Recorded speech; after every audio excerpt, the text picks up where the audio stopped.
On I-5 just reopened after being blocked due to a protest. Cars were covered in the Tigray flag and a sign saying our families are being murdered, #Tigray genocide.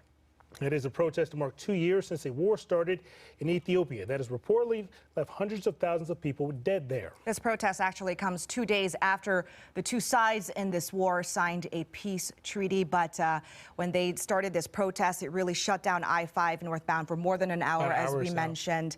And it really delayed and created a headache for a lot of drivers across Western Washington. So we want to go to Alejandra Guzman, who was out on the field there. You saw it happen in real time. So, Ale, tell us more. I mean, right now you see the traffic behind you flowing, but it was a far different story just 20 minutes ago.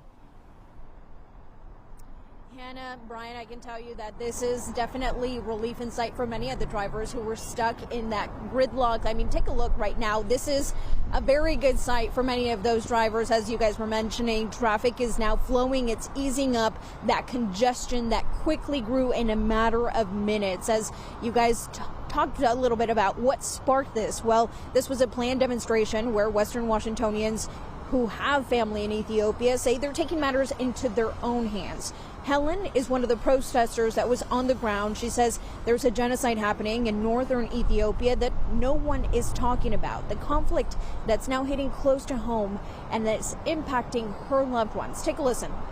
The reason why we're doing it is our families are being bombed. Our families, we haven't talked to them over 2 years, and we needed people to do what they needed to do to cover the media, and so we're out here to get coverage.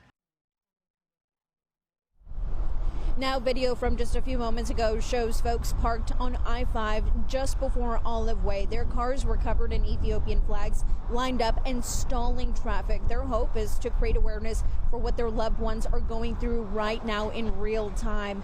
Now, WSP did respond and told them to disperse, saying it's illegal to block the highway. And while it is unclear if anyone was arrested, they say that the people who are actually down there on the highway protesting say that they were prepared for anything to happen. They say if this begins to spark the conversation that begins to educate our community on what their loved ones, women, children, families are going through in Ethiopia, they were prepared to be taken into custody. This is a developing story that we're going to continue to follow and hear from them, even though, as you guys can see, I-5 is now reopened and traffic is starting to slowly flow again.